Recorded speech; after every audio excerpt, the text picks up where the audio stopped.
महाराणा संग्राम सिंह आई एक बहुत फेमस राजा थे। उन्हें इतिहास में सब राणा सांगा के नाम से जानते हैं। वो मेवाड़ के पावरफुल शासक थे। मेवाड़ राजस्थान में एक स्ट्रॉन्ग राजपूत साम्राज्य था। राणा सांगा 16वीं सदी की शुरुआत में थे। उनके शासनकाल में लगातार वॉरफेयर होता रहता था। वो राजपूत ब्रेवरी का सिंबल बन गए। उनकी कहानी बड़े करेज और रेजिलियंस की है। मेवाड़ उनका किंगडम का एक लंबा प्राउड इतिहास था। वो आउटसाइड पावर्स का सामना करने के लिए जाना जाता था। मेवाड़ के राजपूत फेम्ड वॉरियर्स थे।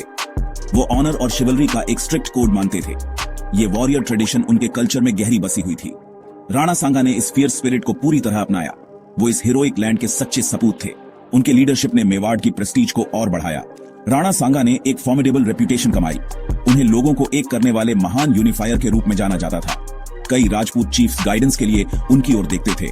वो उनकी लीडरशिप क्वालिटीज की बहुत रिस्पेक्ट करते थे, लेकिन उनके एनिमीज उनकी माइट से बहुत डरते थे। उन्हें तब का सबसे पावरफुल हिंदू किंग माना जाता था। उनका इन्फ्लुएंस मेवाड़ की बॉर्डर से बहुत दूर तक फैला हुआ था। उनका एम एक स्ट्रॉन्ग राजपूत कन्फेडरेसी बनाना था। राणा सांगा का शरीर कई बैटल्स की कहानियां कहता था। एक कॉन्फ्लिक्ट में उनकी एक आंख चली गई थी। एक और वॉर में उनका एक हाथ भी चला गया था। इसके अलावा एक इंजरी से उनका एक पैर भी क्रिपल्ड हो गया था। उनके शरीर पर 80 से ज्यादा वाउंड्स थे। इन इंजरीज के बावजूद वो ब्रेवली लड़ते रहे। उन्होंने अपनी फिजिकल कंडीशन को कभी आड़े नहीं आने दिया। इससे वो इनक्रेडिबल रेजिलियंस के आइकॉन बन गए। राणा सांगा की अर्ली लाइफ चैलेंजेस के बिना नहीं थी। उनका जन्म सिसोदिया राजपूत रॉयल फैमिली में हुआ था। उनके भाइयों के बीच बहुत ज्यादा राइवलरी थी। ये राइवलरी मेवाड़ के थ्रोन के लिए थी।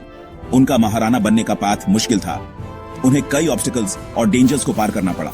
इन अर्ली स्ट्रगल्स ने उनके डिटर्मिन्ड कैरेक्टर को बनाया। आखिर में उन्होंने खुद को राइटफुल हेयर साबित किया। सिंहासन पर बैठने के बाद राणा सांगा के एम्स साफ थे। वो लगभग 1508 में मेवाड़ के महाराणा बने। उनका प्राइमरी एम्बिशन अपने किंगडम को स्ट्रेंथन करना था। वो बिखरे हुए राजपूत क्लैंस को भी यूनाइट करना चाहते थे। वो जानते थे कि यूनिटी राजपूत पावर के लिए एसेंशियल है। उनका विजन एक स्ट्रॉन्ग कंसोलिडेटेड राजपूताना का था। इससे वो लार्जर एनिमीज का सामना कर पाते। उन्होंने इन गोल्स को पाने के लिए टायरलेसली काम किया। राणा सांगा ने जल्द ही अपनी मिलिट्री स्किल्स दिखाई। उन्होंने कई सक्सेसफुल अर्ली कैंपेन्स में हिस्सा लिया। उन्होंने आसपास की सल्तनेट्स के खिलाफ सिग्निफिकेंट विक्टरीज हासिल की। इनमें मालवा और गुजरात के रूलर्स शामिल थे। इन विक्टरीज से मेवाड़ का इन्फ्लुएंस बढ़ा। उन्होंने कई इंपॉर्टेंट टेरिटरीज को अपने किंगडम में मिला लिया। उनकी मिलिट्री सक्सेसेस ने उनकी प्रेस्टीज बहुत बढ़ा दी। दूसरे राजपूत रूलर्स भी उनकी पावर की रिस्पेक्ट करने लगे। इन अर्ली ट्रायम्फ्स ने एक स्ट्रॉन्ग कन्फेडरेसी बनाने में मदद की। कई राजपूत चीफ्स और रूलर्स राणा सांगा के साथ जुड़ गए। उन्होंने खुशी खुशी उन्हें अपना फॉरमोस्ट लीडर माना। उन्हें उनमें राजपूताना के लिए बेस्ट होप दिखी। यह राजपूत कन्फेडरेसी एक पावरफुल फोर्स बन गई। यह उस रीजन में एक सिग्निफिकेंट पॉलिटिकल डेवलपमेंट था। सांगा के अंडर उन्होंने और भी ग्रेटर चैलेंजेस के लिए तैयारी की। जो यूनिटी उन्होंने बनाई वो एक रिमार्केबल अचीवमेंट थी। सांगा के टाइम में भारत में एक नई पावर आई। ये थे झीर उद्दीन मोहम्मद बाबर, एक टिमुरिड प्रिंस। बाबर मुगल एम्पायर का फाउंडर था। वो सेंट्रल एशिया से एम्बिशंस लेकर आया था। उसकी एंट्री ने इंडियन हिस्ट्री में एक नया चैप्टर शुरू किया। राणा सांगा ने इस इमर्जिंग थ्रेट को जल्दी पहचान लिया। वो समझ गए थे कि बाबर राजपूताना के लिए कितना बड़ा डेंजर है। उनके बीच एक मेजर कॉन्फ्लिक्ट होना तय लग रहा था। पहला सिग्निफिकेंट क्लैश बयाना की लड़ाई, बैटल ऑफ बयाना थी। ये बैटल फरवरी 1527 में हुई थी। राणा सांगा की फोर्सेस का सामना बाबर की एडवांस ट्रूप्स से हुआ। राजपूत वॉरियर्स बड़े करेज और स्किल से लड़े। इस एंगेजमेंट में मुगल फोर्सेस हार गईं। ये राणा सांगा के लिए एक इंपॉर्टेंट विक्ट्री थी। इससे राजपूत कन्फेडरेसी का मोराल बढ़ा। इसने बाबर के एडवांस को कुछ टाइम के लिए रोक भी दिया, लेकिन डिसाइसिव कॉन्फ्रंटेशन अभी बाकी था। ये थी फेमस खानवा की लड़ाई, बैटल ऑफ खानवा। ये बयाना के कुछ ही समय बाद मार्च 1527 में लड़ी गई। बाबर, एक स्किल्ड जनरल, ने जल्दी से अपनी आर्मी को रिग्रुप किया। राणा सांगा ने एक बहुत बड़े राजपूत कोalition का नेतृत्व किया। कई राजपूत नोबल्स और उनकी आर्मीज उनके साथ लड़ी। बैटल बहुत फियर्स और इंटेंसली कंटेस्टेड थी। उत्तर भारत का भाग्य दांव पर लगा था। बैटल ऑफ खानवा का बहुत प्रोफाउंड आउटकम हुआ। राजपूत फोर्सेस अपनी ट्रेडिशनल वैलर से लड़ी।